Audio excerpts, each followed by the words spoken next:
All right, we're live. Hey, everybody in the Facebook world. My name is Tom Leggett, and I'm a coach with King Sports International, level 6. And I've got the master Ian King with me, as well as a bunch of the other coaches from KSI. And we're really excited to share a little bit about ourselves. And for anybody out there or anybody on the Zoom, if you have any questions regarding KSI or regarding training, feel free to ask them or just listen in and enjoy.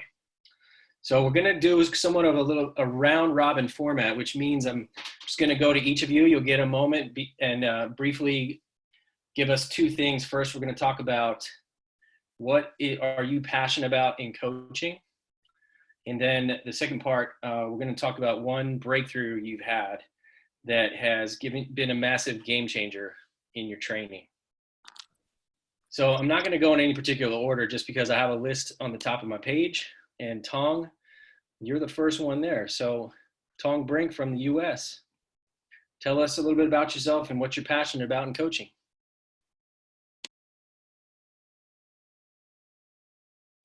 You're on mute. Got to get used to tech. Sorry. Okay, there I am. Okay. Hi, everybody. I'm Tong Brink. I've been a KSI coach for about 4 or 5 years now.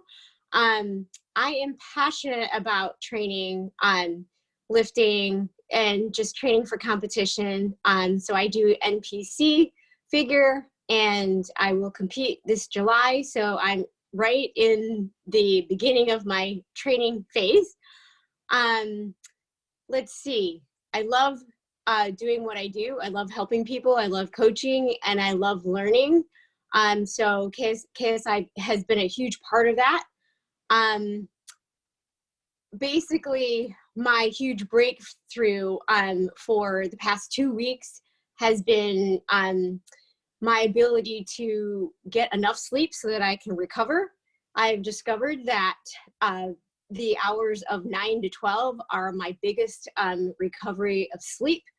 So I've been trying really hard to stick to that, and have actually been feeling extremely well in the morning. So I'm able to lift a lot better, and I'm much more focused when I get those hours of sleep. And basically I'm just starting and can't wait to see where the results are for me in July. But that is what I do, and that's what I'm passionate about. Hopefully I can answer some of your questions. Thanks, Tom. Thanks, Tong. I really appreciate that. I think that that's some really great advice because sleep is so important. And now that we're at home and some of us have a little more control over our schedule, it's a great time to catch up on that. All right, so I'm going to go to Greg in SoCal right now as well. Right now, we're just going to talk about your passion in coaching, and then we'll come around again and we'll cover a major breakthrough that you had that was a game changer. So, Greg, you want to come off mute and say hi? Okay, yeah, my name is Greg Hazard. I'm a physical prep coach out of California. I'd say passion in training would be just helping people, and big breakthrough I've had with KSI is basically how to do that better, and the continual process of doing that. Awesome, thanks, Greg. And you've got your daughter there with you, yeah? Yeah. Well, you know, we're home all day now, and no one else can watch her, so I'm on full-time duty. Is she a coach in training? Yeah. Hey, she just stood up by herself, so we're working on that. That's awesome. Cool, man. Thank you. All right. So the next, I'm going to go to another coach out of Reno, Nevada. And we are going to go around again, so you can just talk about your passion, or we'll just let it go, I suppose. But Mike Kelly from Reno, you want to tell us a little bit about yourself and what you're passionate about in coaching? Yeah, man. Mike Kelly. Hey, everybody on the Zoom call, and anybody creeping on Facebook.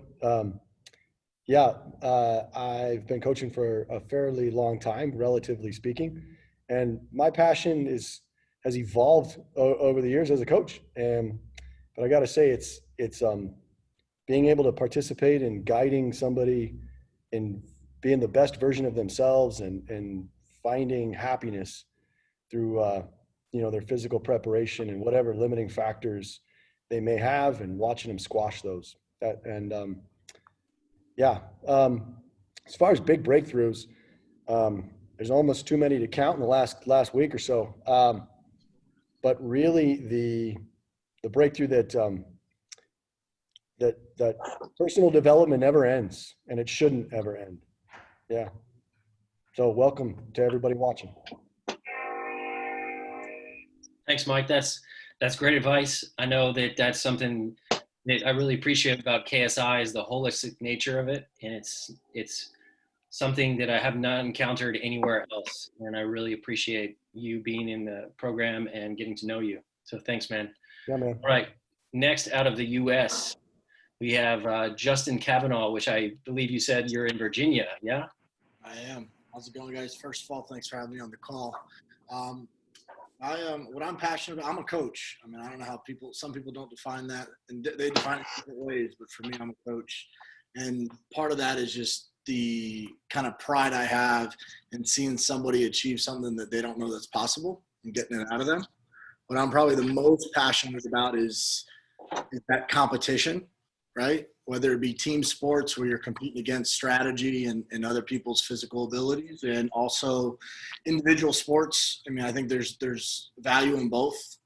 I've kind of found I wouldn't say niche, but I found kind of my area that I really enjoy and had a lot of success in, which is in the track and field space. So yeah, you're running against other people, but really you're running against yourself. So this competition, both to others and to yourself, I find to be super exciting. I think the day that I stop being nervous when one of my athletes run is probably the day I'll stop coaching, but I'm still nervous. No matter how many times I, get ready for a gun. So I think that's probably the thing I'm the most excited about still to this day. Nice. That's really great. I think that that's a common denominator amongst all of us, is that we care about everybody and we want to see them do well. So I appreciate that, Justin. Thanks. All right. So let's see who else we got from the United States. Ron Robinson. It's nice to meet you. I know that we're Facebook friends, but I don't think I've ever had the pleasure of meeting you face to face. No, not yet, Tom, but it's nice to meet you as well. Good afternoon, everyone. Ron, your audio is a little bit kind of distant. Is there a way we can? Yeah, let's see.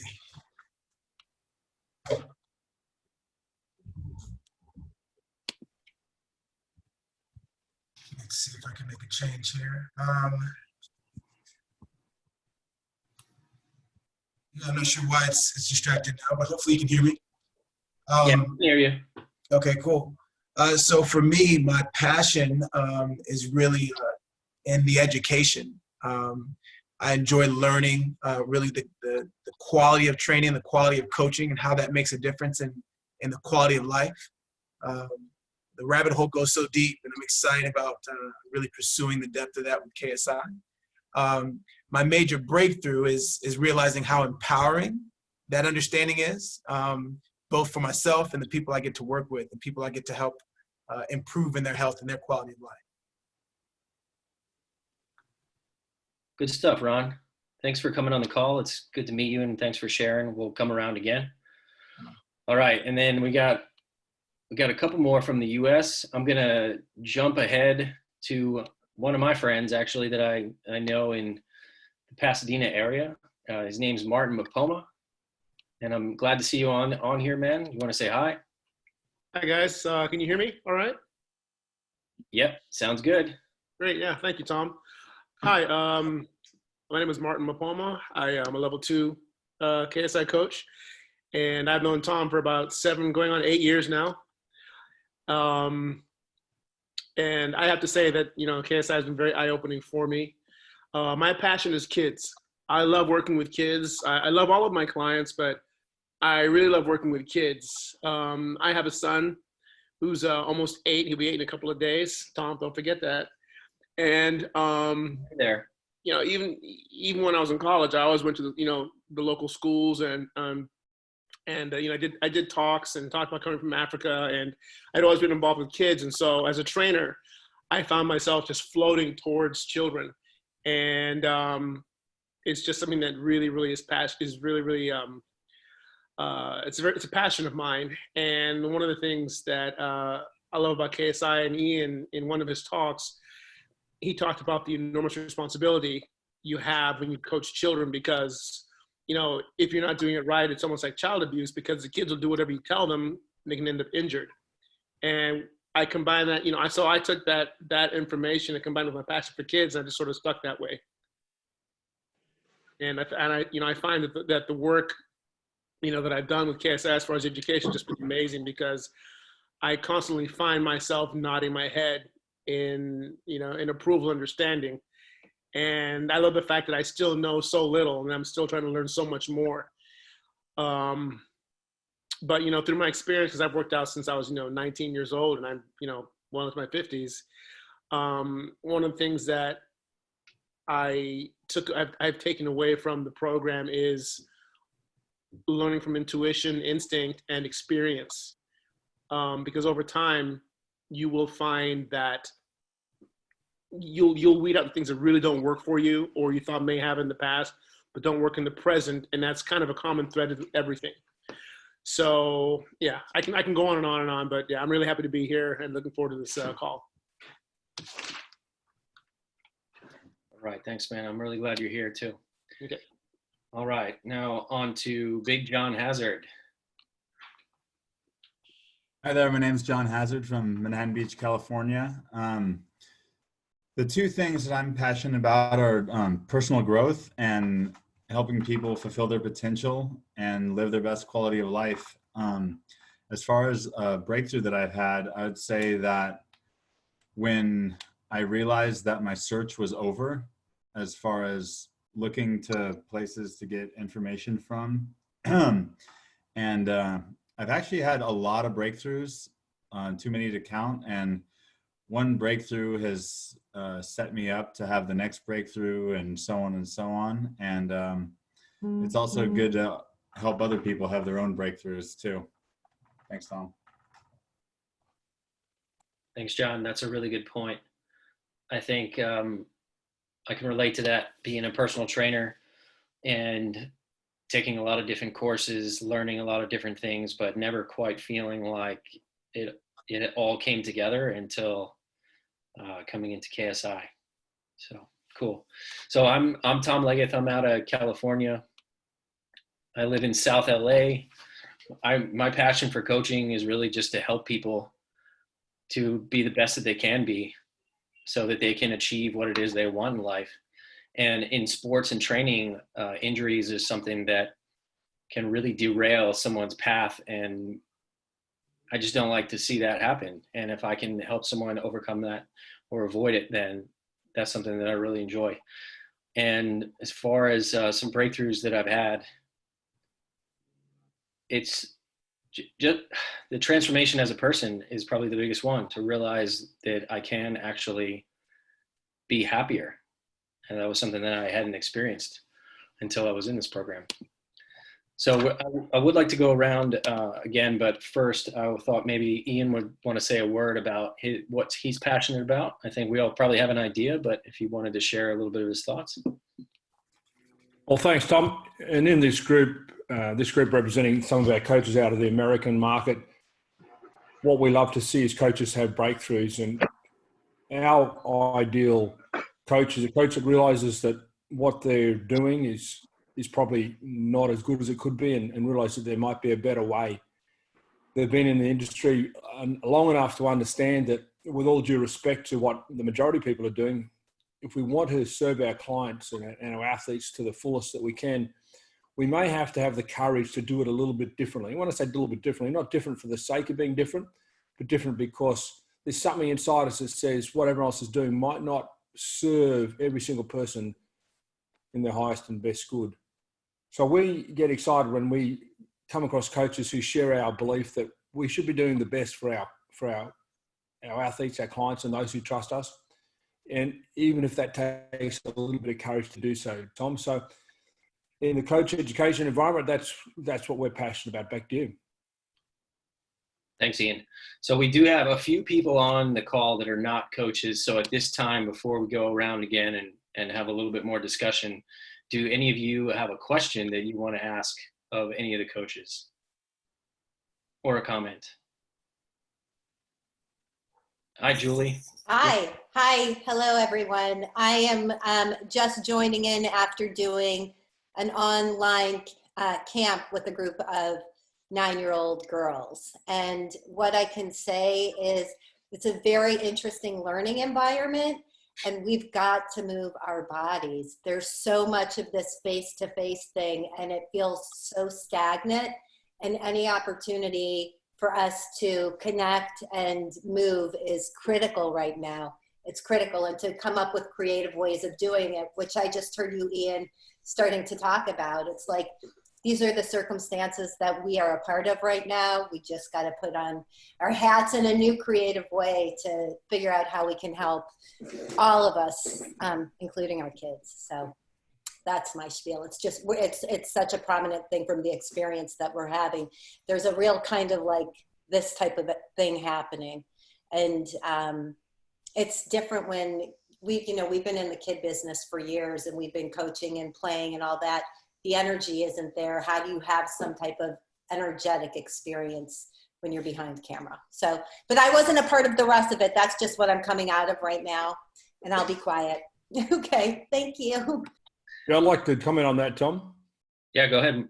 So obviously we are in a different world, and there are many benefits and advantages and disadvantages. One of the advantages of the environment we're living in at the moment is we don't travel. So then instead of half an hour commute here and half an hour commute there, and that's on a good day in Los Angeles, that's a joke. You know, we've got that hour up our sleeve now. So yesterday, for example, you know, that time-saving travel allowed me to do train 3 times. So, you know, I went out and did my conventional strength training. I went out and did my cardio work on a mountain bike, and then I went out and did work with one of our kids on their trials bike. So pretty exhausted last night, but I know what you're saying. We sit a lot in this virtual world, but it also affords us that opportunity to take our travel time and train. So I'm actually valuing that aspect, because I got to train 3 times yesterday. Back to you, Tom. Yeah, that's a good point. That when the world changes, we have a choice, really. We can either change with it, or we can sit back and think about what's not happening. So it's an opportunity to find ways to change and be successful. Good stuff. I think I saw Amy. Yeah. Hi, guys. Hi. I will never pass up the opportunity to chat with you and take advantage of your brilliance, all of you KSI coaches. So, I mean, I have some questions of my own that I want to throw out to you, but I've had the great pleasure of hanging out with you guys now for 1.5 years or 2 years. And so I know that what your approach is, and Tom has done a great job with training me and helping me with my own training plan. So I feel pretty good about that. But I'm thinking about back when I first met Tom a couple of years ago. So, and some of the questions that I have are going to be that Amy from a couple of years ago, because I think that might be helpful information for people who are watching. And the first question is like, what the heck is a physical preparation coach? And what's the difference between a physical preparation coach and a personal trainer? I think that's a valuable question to ask. So I'm going to throw that out to you guys. And then I'll have a few more after that if you want more. Yeah, we're always open for questions. Okay, well, we have coaches of all different levels here. So I would be really curious, because I can reflect on my own journey and what that meant to me, on some of the other coaches' perspectives on the difference and what they, as being a physical preparation coach versus a personal trainer. Is there anyone that wants to jump on that first? I would say that we read the body and work with the athlete, and we're not confined to the shackles of the latest industry trends. Back to you, Tom. Couldn't have said it better myself. Anybody want to add to that? Yeah, I think I'd like to add to that. Or, I think it's the title alone kind of speaks a lot to the approach in philosophy. personal training is the title alone kind of speaks to the person doing the training, right? And their values and what they bring to the table, their influences, etc. The title physical preparation coach puts the onus, the value, the subject of it on to the body in front of us. And biggest thing is really the difference in that we come with no biases in best case scenario, and we don't impose our values on a body, on the person in front of us. We let them lead the way. Thanks, Mike. Yeah. Tom? I also agree with what everyone said. I like the way KSI sees the client as a whole person. So we not just deal with their physical aspect, but we deal with the entire person. So whatever the entire person needs is things that we can help them with. So it's not necessarily physical. In fact, physical is like, I would say 15% of what we see as training. So if you see the client as a whole person, you can impact them more and you create a relationship with them. And it's very long term, which is not what personal trainers do nowadays. So I would add that KSI has that holistic element that's really important for not just evolving us as coaches, but giving what we give to our clients in a very holistic sense. I like it. Yeah, I think every one of you has made fantastic points, and I really couldn't have said it better myself. It's the ability to genuinely help someone and not have to follow the dogma and the trends that are in the personal training world. So, sorry, I'm working on technology. If I'm a little bit slow, so I'm figuring things out as I go. Amy, what do you think about that? How are you going so far? Yeah, so let me follow up with this question. Do you work only with athletes, or, because physical preparation, like to the lay person who doesn't really have a background in being an athlete or a desire to become an athlete, how would they fit into a KSI program? Okay, I'm going to call on somebody this time. Anybody, unless anybody. I got an answer for that one. Do it, Greg. Well, it's because when everyone starts, they starts off with a blank slate, and then you go from there. So whatever their goal is, if they want to achieve some form of athletic goal, it doesn't matter because everyone starts from the same place from our eyes. And we're happy to help. Good stuff. Yeah, that's an interesting question that Amy asked, because that kind of speaks to what Mike talked about as far as the personal training being more about the trainer than the client, and how they might make a decision more so on the benefit to themselves rather than helping the client in front of them. Anybody else have anything to add to that? So guys, and I love all this, and I'm just, again, trying to bring what you guys do to someone who's brand new and exposed to this for the first time. What does that look like? Give us an example of what would a personal trainer do that would be more of a reflection on something that benefits them in comparison to how a KSI coach would handle that same situation. Does that make sense? Can you guys give me like a specific example so I can have a tangible idea of what you guys are talking about? Yes, I'm sure we can give you more. We should just make Amy the host. I think you're doing a fantastic job of interviewing and handling everything, but you always do really glow when you're on camera. So thank you. So that? Yeah, go ahead, Martin. You don't mind. So, and again, I'm still very, very new into my journey, but it's been very eye-opening for me. I've started to take on quite a few, what they call here, like blue chip young athletes, kids who are like at the highest level in in their sport in high school. And I have a kid that I'm working with now who wanted to get faster. And before I started with KSI, I would have probably ran out and found the best thing on the market for training, a kid on speed, irregardless of, his body's condition. And I may be oversimplifying it, but I don't think I need to make it, very difficult. But back then, before I joined KSI, I would have found a program and tried to put him through it, irregardless of how tight his body may have been, what kind of mobility he had, what kind of flexibility he had, things that would, greatly impact, his ability to get faster. But now now that I've been in the program for a few years, I've been able to, I've called upon Tom, for example, for advice on this. And basically now with working with this kid, I have the ability to say to him, look, you want to get faster. Let's look at the things that are making you not get faster. And, we'll talk about his body being too tight.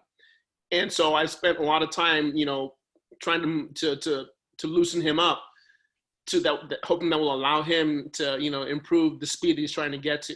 And before I wouldn't have done that. It would have been, so I guess what I'm saying is, instead of being cookie cutter, I look at the whole package and try to ask myself why he's not getting faster. I never would have done that before this. And that's what I see a lot of coaches doing, even around me where I work. So what I hear you saying, Martin, instead of going out and finding the latest and greatest program that says it will address whatever that issue is, you look at the person themselves and you help identify on an individual basis what the needs are and whatever challenges and whatever, you build around the person rather than the program. Exactly. It's not plug and play. It's, I build it around them. So those of you that were personal trainers before you came to KSI, what's the difference in the training? What was different with those two experiences? I can tell you real quickly, since before I mute myself, I used to warm my clients up with like a 5-minute warm up and then maybe stretch them out for like 5-10 minutes. Oh, wait, I'm sorry, Martin. I think you misunderstood the question. I'm sorry. Let me restate it. What kind of training did you receive to become a personal trainer versus what kind of training have you received to become a physical preparation coach with King Sports International? Sorry to cut you off, but no. I'll let Tom answer that question or someone else. I'm still good. After you finish your question, get him to finish what he was talking about. I'm sorry. We're gonna go over what you were talking about. We'll let you finish your original answer. Oh, yeah. Okay. No. So what I was saying, I'm sorry, Amy, is that when I first started out, I would warm a client up on the treadmill or a bike for 5 minutes, put them through a couple of rudimentary flexibility drills and then stretching drills that were more of a throwaway, and then put them through a workout. And through KSI, I learned, first of all, the different phases in the body, the qualities in the body, and how important flexibility was. And so now I will spend 45 minutes with a client before I ever put them through a resistance, a resistance program, just to make sure that they're okay. And having done that, that's helped me keep the clients that I have. And there's been a little bit of a, push and pull with some clients, but they've really come to understand the benefit of, of that kind of training, as opposed to like the cookie cutter warm up, workout, warm up, stretch a little bit, and then work out. So, thank you. Thank you. No, that was awesome, Martin. That was great, valuable information too. Thank you for that. Mm-hmm. Yeah. So to answer Amy, your question, there's a big difference in the educational process being in KSI. So when I was a personal trainer, I got a book in the mail and I studied online. I took some multiple choice, and then I went to a testing center, and if I got 70% or higher or something like that, I got a certification. And I had zero idea of how to apply any of that to a client. And all I had to do was take that piece of paper to a gym, and they hired me, and basically they told me just to run the client into the ground. And when I decided that I was going to do it professionally, and I decided I would take as many classes as I could, continuing education. And the typical personal trainer course might be 1 to 2 days long. And it consisted of just a lecturing format. Usually maybe you did some working out, and then you were given a certificate that you were competent in teaching that material. And what I've learned in KSI, because I've been so I'm level 6 and I started in level 1 in 2014. So it's a much longer process to mastery, because competence is more than just passing a multiple choice test. And that's one of the things that I really like about this program, is being able to learn by doing, so that when you do reach the level of competence of the graduates like John, your ability to help someone is far exceeds anyone that I've ever met in the traditional fitness industry. How's that? Yeah, well done. Love that. Okay, so here's another question. Again, I'm just trying to put myself in the shoes of someone who's completely listening to you and being exposed to KSI for the first time. If I was to make an appointment to come to you, what would that first appointment look like? Would it look like, you know, if my only exposure is, again, just personal trainers where I walk in a gym and fill out a quick worksheet and then the trainer takes me over to some machines, is that kind of how it works with you as well? Yeah, I'm going to jump in on that one, Tom. That's a cracker, Amy, because I saw the personal training industry arrive in the market around about 1990, you know, give or take a year or two. And the main purpose in the time was originally was so that someone who is a higher income earner, you know, like inverted commas, a celebrity, could have someone to chat to during the workout. Then it was an opportunity for a gym owner to increase their turnover and profit margin, because they could sell time of their existing trainers to the marketplace using the same facilities, the same equipment. So it became a technique used by gyms to increase your turnover.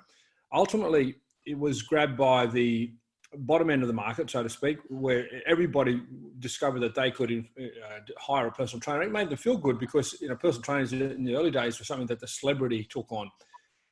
And, you know, obviously the prices had come down, or people's incomes had come up, the standard of living had risen, or whatever it was, where, you know, personal training became available to everybody. But this is how it rolls. As you said, you turn up, you might fill in the form, and then you're into a workout. How the hell someone can take someone to workout without knowing anything about them, without having any moment to reflect upon what they need, is just, you know, it's just insane. It'd be like taking your car to the garage, and no questions, they just make a decision that they're going to rip the bonnet up and work on X, Y, and Z. Like there's no investigation, and that's not even how a car gets serviced. But anyway, I'll hand it back to the coaches to give some insights in how we might do it differently. So Tom and Amy, can you roll with that? Yep. Any of the other high-level coaches want to take a crack at that one before I do?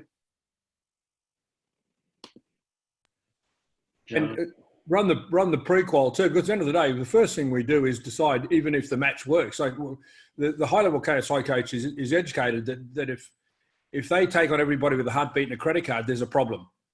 Yeah, that's what I was going to say. We don't do that. The biggest difference was when I first started in the early 2000s.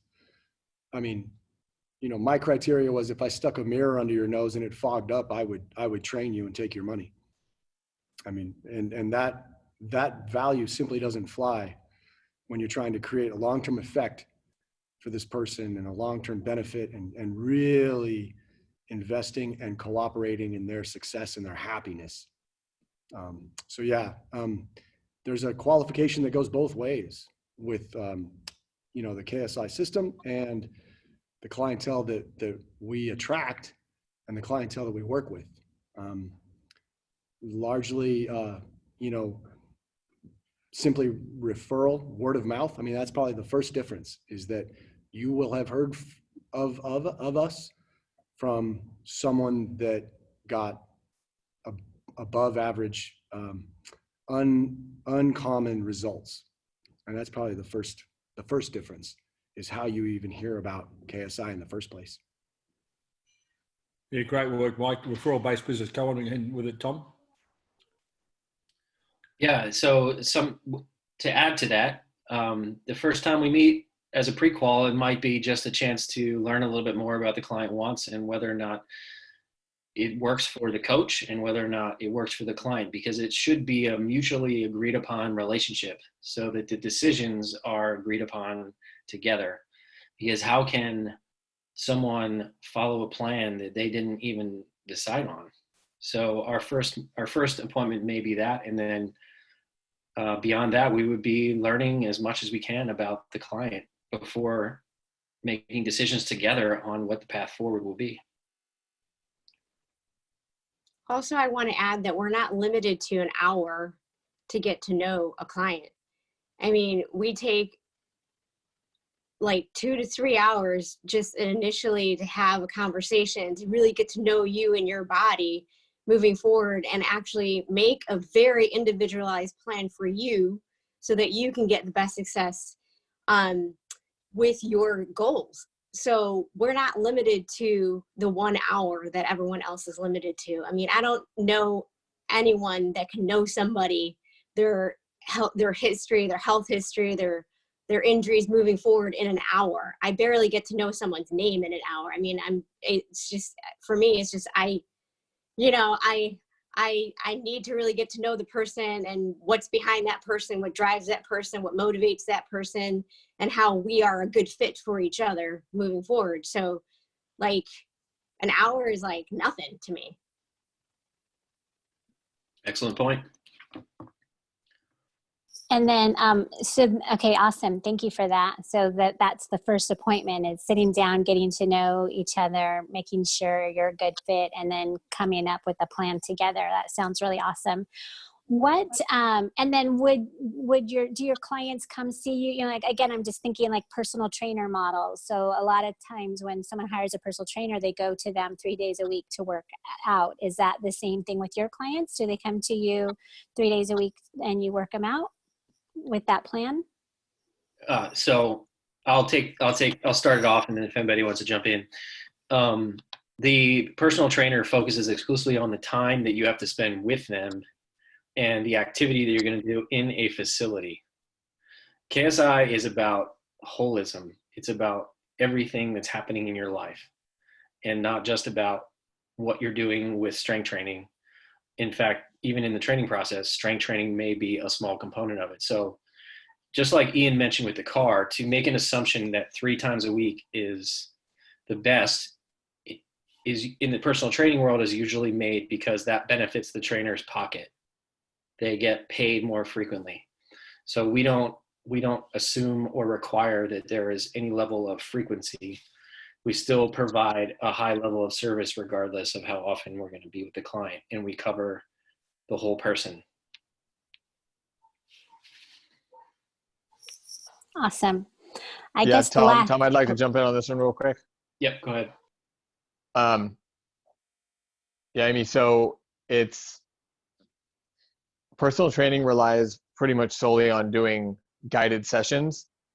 And I'd say as a physical prep coach and the KSI way, we don't. Now that is something you can do, and I do with a lot of my clients, but it's not solely what we rely on.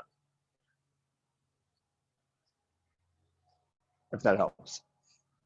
Yeah. So what I hear maybe you're saying is, it really depends on the person. So if that's what's appropriate for a client, you would provide that, but that's not necessarily appropriate for every client that you work with.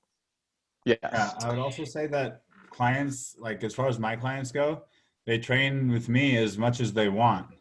So it's up to their choice, because we don't sell packages or do deals or anything like that. So it's just one session at a time, and they can stop whenever they want, or they can keep going whenever they want. Great. This is, first of all, your questions are absolutely awesome. It's great having you on the call. And yeah, really the biggest difference is, in the KSI way, we're going to ask you, how can we help? If we're thinking of like people that might have traditional experiences with kind of the traditional industry norm, they get told how a trainer is going to help them. Whereas the client, the athlete, the body in front of us is going to be able and have the freedom and the independence and the education to understand how they can be serviced. Bottom line. Awesome. So let's move beyond the newbies to a little more advanced question. And again, because I'm thinking about me as a coach, with intuitive eating, and some of the people that I work with, they come to me with particular challenges that they've just accepted as the norm. It's just part of growing old. So these are things that they just have embraced, and they don't realize that they don't necessarily need to live with those challenges all their life, that there's another way. So I'm thinking about, from a physical point of view, what are some of the things that you see, either just like out, in general, or with maybe clients that come to you for the first time?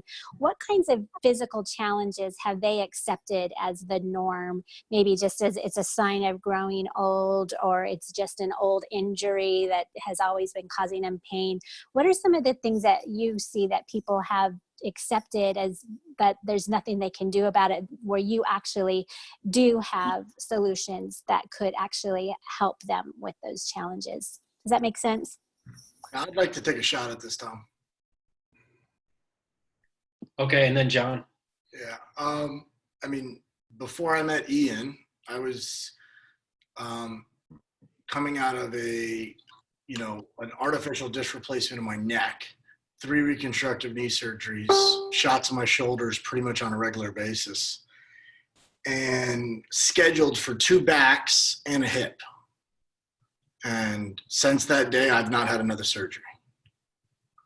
And I'll tell you, one of the biggest, piss myself off, regrets, or whatever you want to call them, is that you didn't meet somebody earlier, or at least be open to the conversation earlier. And there's, even within that process, there's doubt, there's fear, there's frustration around what is possible, because you still kind of listen to the radio and you still hear the commercials and the noise of the news on how surgeries will save your life and how this is a magic pill and that this is what you need to do. But those approaches have residual effects that will last you forever if you want to have your body forever. My single knee surgery, created multiple different, problems along my athletic journey. And sometimes there was a moment where you don't feel like you have ownership as an athlete. And when you feel like you don't have ownership of the process, and as an athlete, there's a lot of hopelessness that happens, and it creeps in, and then there's doubt. So there's a trust process that needs to take place with every athlete and every coach, in my opinion, going through it. And, there's definitely some lower times, right, when you're dealing with pain, and you could just kind of check the box and say, you know what, I'm going to give up a little bit and going in for surgery. I mean, going in for surgery is not giving up. It's buying into the idea that that's going to fix you. And the problem with that is what you're doing is you're going to cause yourself more problems down the line, coming from somebody who's already had multiple of them and haven't had one since. Now, it's not an easy road, but sometimes you have to open up. You got to take some of the layers off the onion a little bit until you get to the good stuff. And it takes some time. But, that was the biggest thing for me personally that I've gone through it. So now I'm looking at an athlete right in front of me and I'm saying, oh my goodness, like 10 years ago, I would have never seen this, Now I see it. What do I do about it? Do I allow them to continue on that path? Do I let them just go ahead and say, okay, well, the ortho needs another vacation home?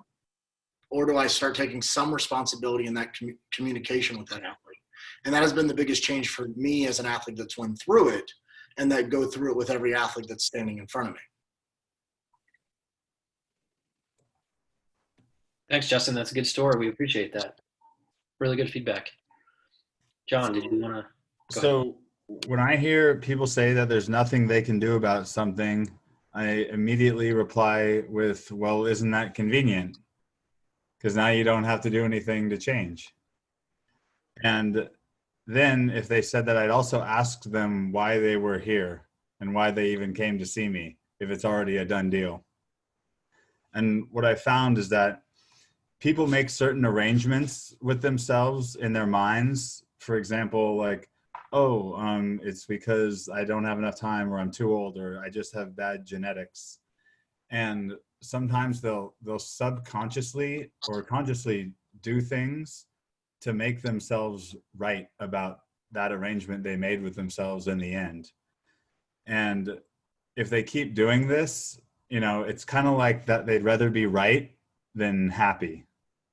So if you can show them to make new arrangements with themselves and make responsible choices in order to make changes, you can help them.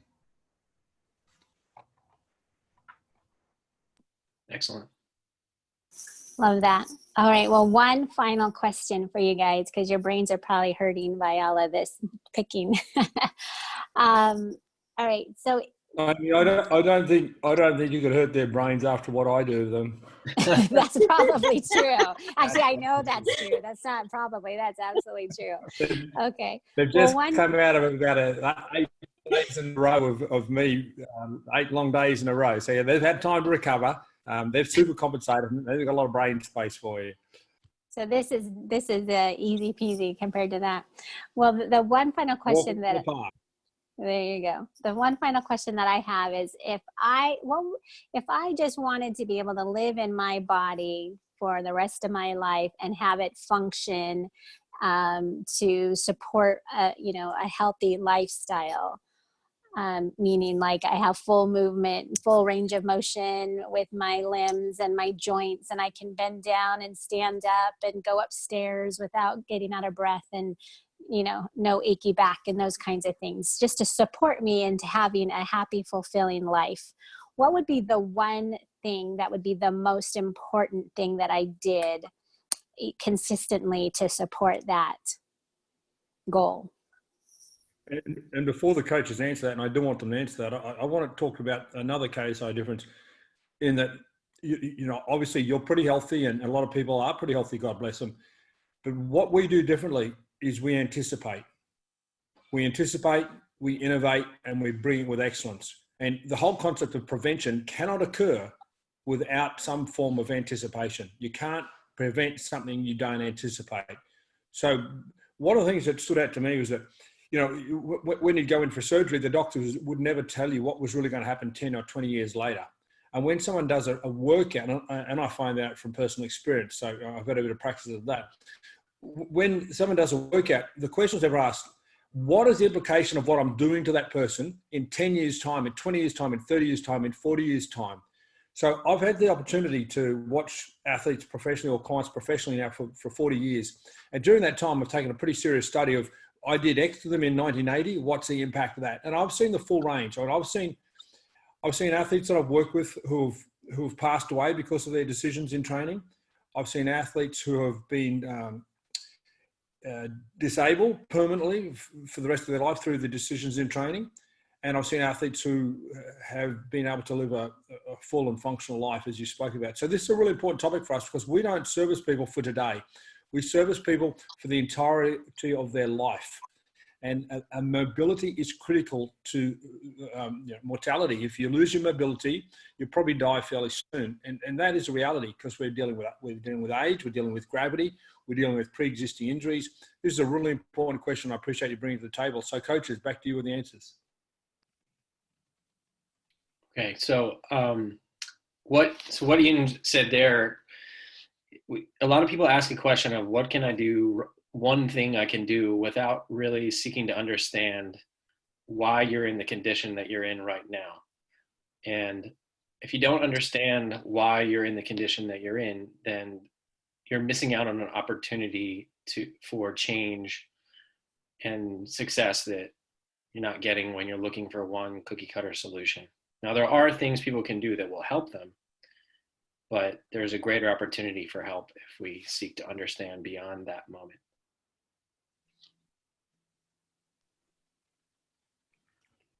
Hopefully some other coaches will give. I would say, for example, sometimes it's better that people stop doing things that hurt them rather than to do some things that would help them.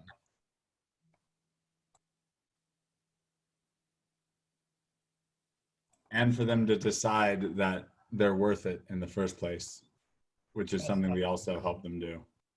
That's what I was going to say. Approach each day like you deserve to be happy and healthy, and then prepare to have the best day ever. Every day. I agree with that 100%. I would say one of the things that helped me is don't be tied to the things you've done for so long. You have to be open to the things that will help you, not the things you've done forever. You know, there are a lot of people, you know, invest so much time in things that they think are going to help them, and they shut everything else off. Instead of actually seeing what's easy for them to hold on to the things that they've done for so long, instead of accepting what they can do now that will really actually help them. Which is kind of picking up where, you know, what John was talking about. People don't want to have their eyes open for the most part, in that, because they don't want to have to change.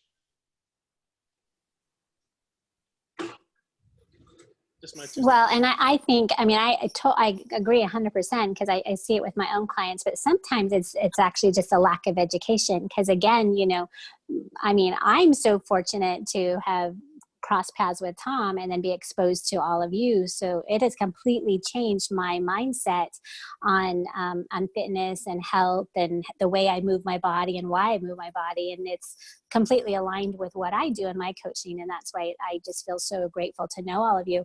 But up until that point, you know, this information is not readily available. So sometimes it's not so much that they don't want to change. Sometimes they just don't even know that it's an option, which is great for all of you then to step in and educate them, and then they have a choice on what to do with that. I'm going to all jump in and answer your question very specifically.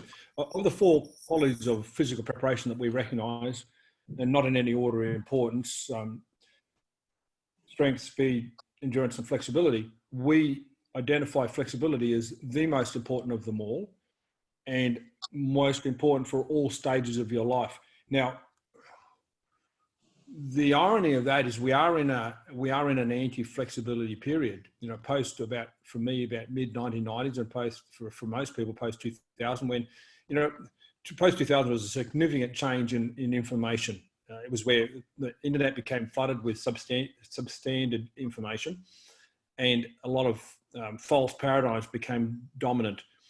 So the world is in a period where they've been told that it's bad to stretch because it'll make you weak. Now, you know, if it'd give you another 10 years in your life and increase your athletic performance by 20%, but might make you weak for 5 minutes in a vertical jump, you know, really, is that going to guide your life? I don't think people are thinking too much, but, you know, we're in the same world where people accept fluoride in their water, vaccinations, and obviously I don't want to open a Pandora's box and get the messenger shot, but I understand the world doesn't want to think at the moment, especially when fear is created, and that's a different story in itself.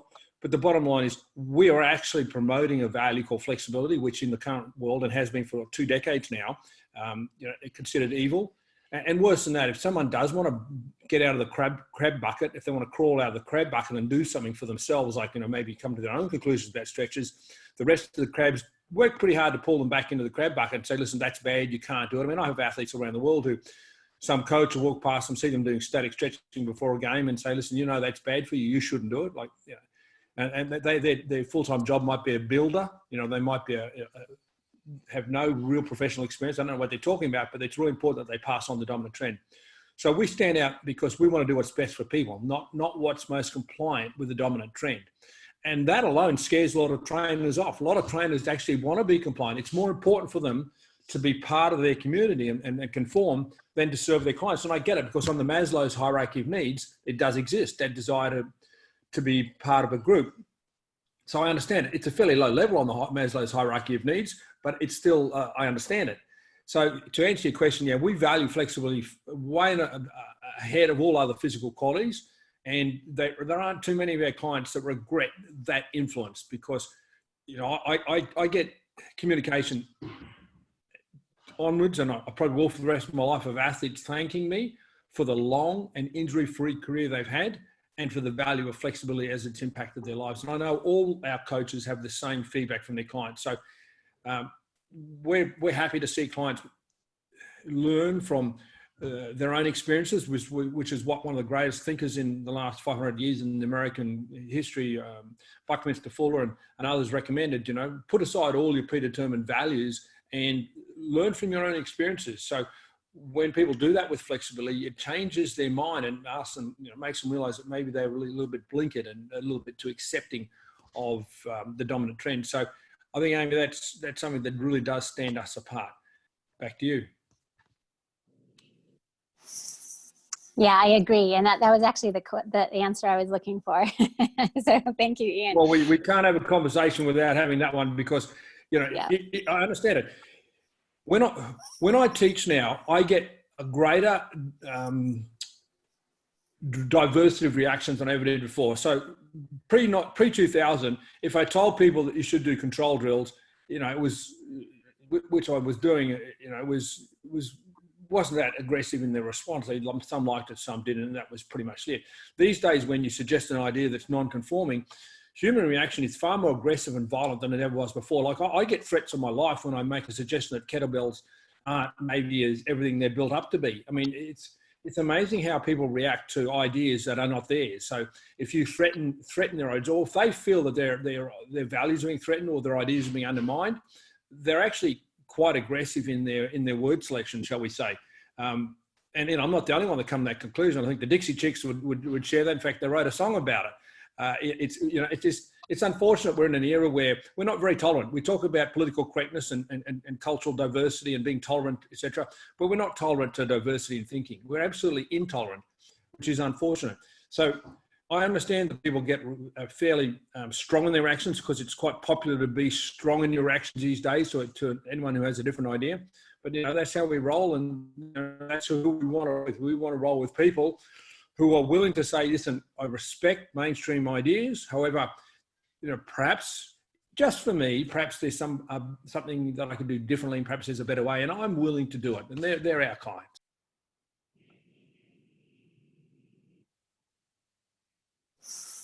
Boom. No. Okay. Yeah, that's right. This has been amazing, you guys. Thank you for answering all of these questions. I think it's been very, very helpful for me and for whoever's been listening. So thank you, guys. Thank you, Amy, for your contribution as always. And it's you always far exceed expectation. Thank you. And thanks to all the coaches who came on the call today. I think this will be really valuable for everyone out there that might be seeking a better way. And also, it was great to get to meet some of the coaches that I hadn't met. If there's any other last question or comment, I'll pause for a moment before we wrap. Just want to say it's great to meet everybody on the call. Yeah, same here. It's been nice. It's been great. I'll say something.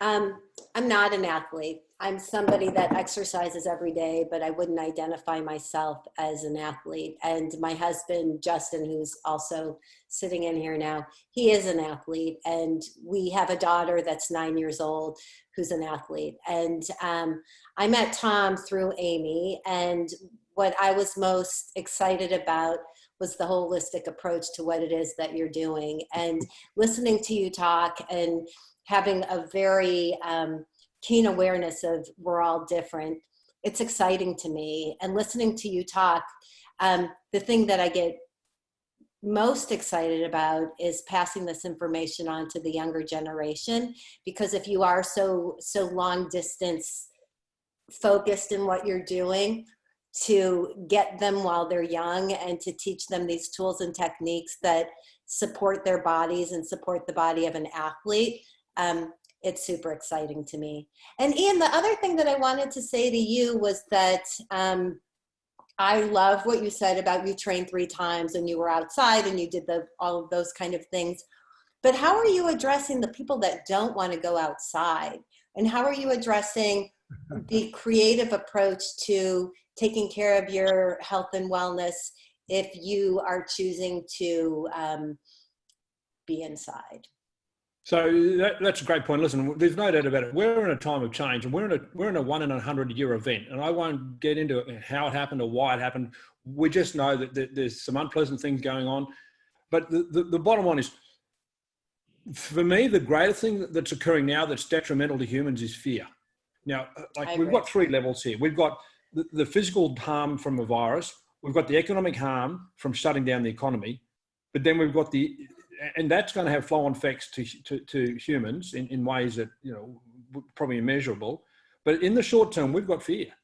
And so this is not the first time we've seen fear. I mean, you know, the incidence of fear is perhaps increasing in its frequency, because the last time I saw this level of fear, especially in the Americas, it was 9/11, and I was on those flights, you know, 6 weeks before those events, and you know, it hit me pretty hard too when I was sitting there watching it live on TV, because you know, I'd been on those flights and I'd been in that city frequently in the lead up, but we all see the same thing, but we don't all react the same way. And I think fear is keeping people inside. Like I was riding down the road yesterday on my mountain bike, and we live in an area which is semi-rural. There's no guttering on the side of the road.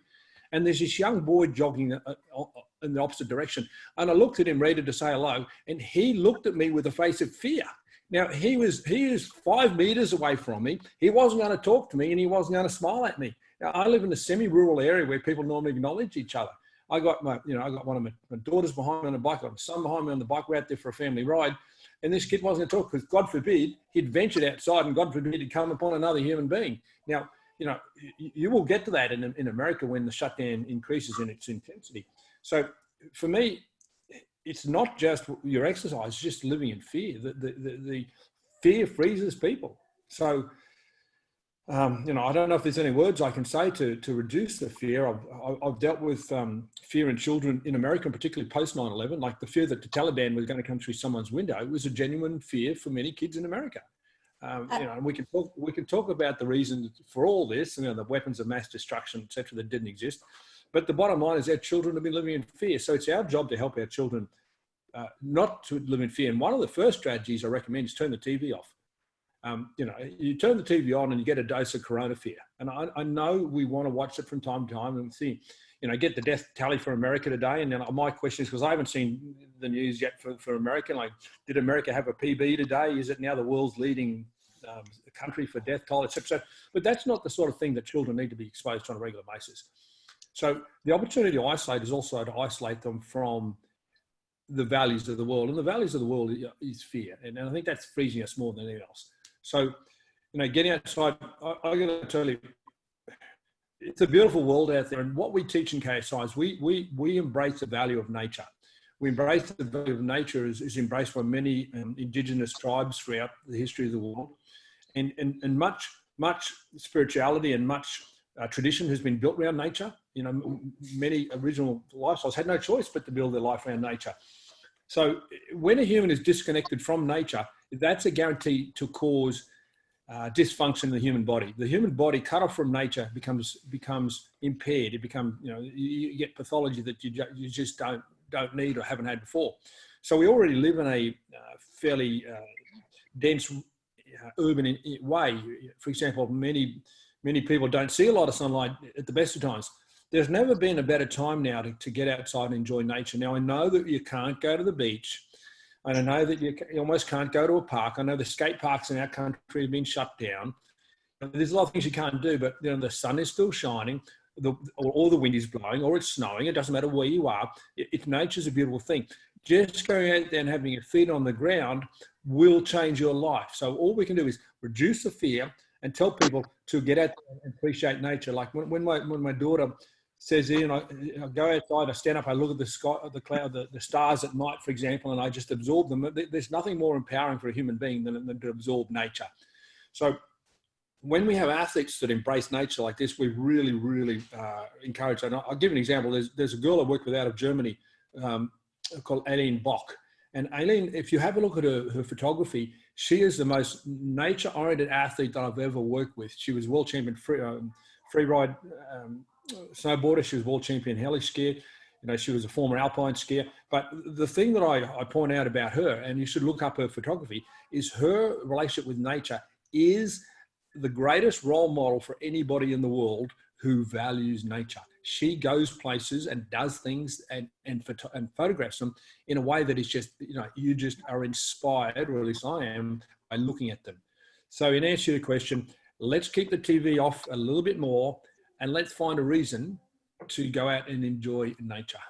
I agree with you. And I think it's almost funny, not funny, that we have such a fixation on the cleanliness and the what are we out of, the disinfectants and all of those things, and we're so fixated on that, not taking into account that the stress and the fear that we're producing in our bodies is more detrimental than anything at all. Like, it's just such a skewed conversation. And I had the same experience. I'm still outside and I'm still walking, and people are crossing the street when we're, getting close. And it's bizarre, and I get it. And there's a lot of fear and there's a lot of unknowns. I'm just curious about creative ways of using our bodies for those people that are still choosing not to go outside, even if we agree that nature is the best way to do it. It's a time that, we shifted our space around so we have a room for movement. But I'm just curious, because you guys are in the industry, and this is what you do, if there's things for the person that just isn't going to go outside, that you can still address the holistic health component of it. I get it. I mean, movement's movement. So moving inside, secondary to moving outside, but movement's movement. And if you need to put a mountain bike on a wind trainer, that for me is number one. So walking and cycling are activities that most people can do for most of their life and don't require equipment. We really are an equipment-bound society, especially in the American-centric market. So I prefer to find ways to enjoy nature. I also want people to recreate and train. And rather than doing a static warm-up on a wind trainer or a static warm-up on a Versa climber inside, I'd rather someone go out surfing. I cut my mountain biking short so that I had the energy to also then go out and do trails riding. So I'd rather you do a skill-based activity that you enjoy doing, as I said, like surfing, skiing. And I know some of those things aren't available at the moment, but generally speaking, we promote recreational activities that are skill-based in nature ahead of any activity inside on a conventional exercise equipment, and right down recovery. Recently, I was at an event, at a sporting event, where we were able to recovery in a flowing mountain stream, and it was phenomenal. Now, I've been up in the mountains in ski resorts in both summer and winter so many times, and in the bush so many times, that I understand the value of recovery techniques of nature. So it's our job to educate people. But listen, the situation we're in now, we've allowed society to go in that direction. For example, this reliance on exercise equipment or a gymnasium. We can't train unless we're in a gymnasium. Well, we don't have a gymnasium now. We can't train unless we're on an exercise bike or a treadmill. I mean, we don't have them now because we're not at the gym. The people who are suffering the most from the current virus are the people whose immune system have been suppressed. And how did they get that way? It wasn't just age. If it was Jackson Brown, I'd be struggling a little bit more. And Jackson Brown's got 71, 72, and he's reported he's positive for the virus as well. The people who are struggling the most, as I understand it, are the people whose health has been compromised by surgery, disease, poor nutrition, et cetera, et cetera. I mean, we're not addressing those causes even in this environment. So the lesson can only be taken by the individuals. We can't force the lesson on society. Yeah. Thank you. Thank you. You're welcome. Back to you, Tom. Okay, so I think, have we exhausted all questions then? One last one. Okay. All right. Well, thank you again to everybody, and we can wrap on that. Appreciate guests. Thanks for having us. Great. Yes, thanks, Tom. Bye. Yeah, thank you guys. It was a pleasure as always.